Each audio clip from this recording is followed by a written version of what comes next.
Një nga kërkesat më të mëdha që mi keni bërë është që të sjell për ju recetën e crème brûlées, por recetën origjinale dhe e cila jam e sigurt që nëse do ta provoni edhe ju në shtëpitë e juaja, nuk do t'ju dështoj asnjëherë. Mjafton që t'i ndiqni gjitha hapat që po i paraqes gjatë përgatitjes së kësaj recete. Si bazë në përgatitjen e crème brûlées është edhe kremi pana ose hoplla. Unë po përdor nga ky lloj që është për ëmbëlsira. Ju mund të përdorni cilin do lloj që mund ta gjeni në vendin ku ju jetoni, mjafton që t'jetë për ëmbëlsira. Marrim një tenxhere më të vogël dhe aty tani do të shtojmë 500 ml krem pana ose hoplla.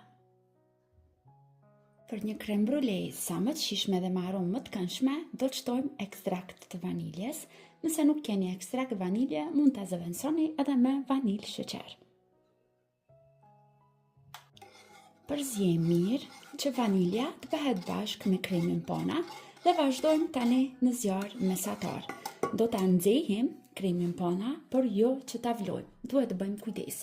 Duhet që ta vrim që është nxehur mjaftueshëm dhe menjëherë ta largojmë nga zjarri. Do ta mbajmë në zjarr mesatar për afërsisht diku 5 minuta që ta keni edhe ju më të qartë se sa duhet të jetë nxehtësia. Vazhdojmë tani që ta ngrohem. Tani marrim një enë më të madhe dhe aty do të vazhdojmë që të shtojmë 5 vetëm dverdhat e vezës.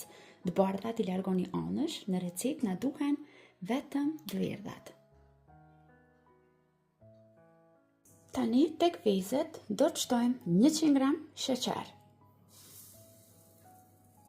Vazhdojmë tani të përzjejmë mirë derisa sheqeri të shkrihet tërësisht te dverdhat e vezës.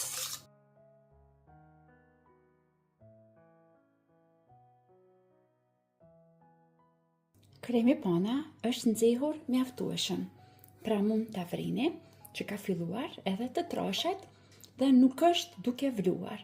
Pra kemi nxehur derisa shohim që po i del pak tym. Vazhdojmë tani me kujdes, shtojmë nga pak. Asnjëherë mos e shtoni të gjithën, sepse do t'i pjekim të kuqet e vezës. Shtojmë pak, përzijmë. Vazhdojmë kështu, duke shtuar pak nga pak.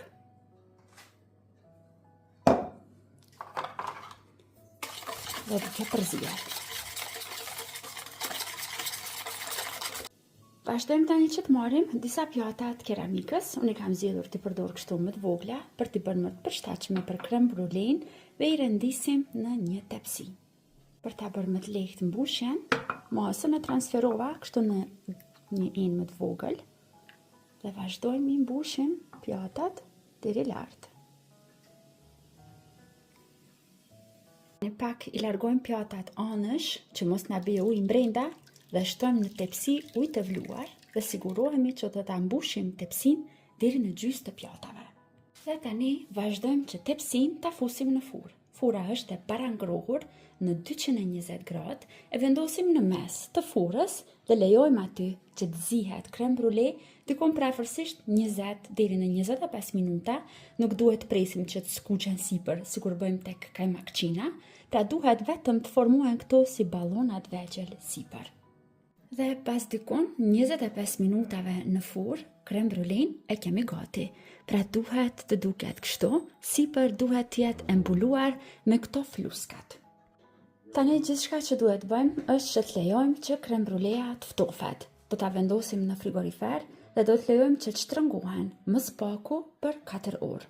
E tani që crème brûlée është ftofur mirë për disa orë në frigorifer, vazhdojmë që sipër ta bëjmë atë me sheqer të djegur, ashtu siç e ka edhe receta origjinale. Shtojmë nga gjysmë lugë gjelle mbi secilën pjatë me sheqer.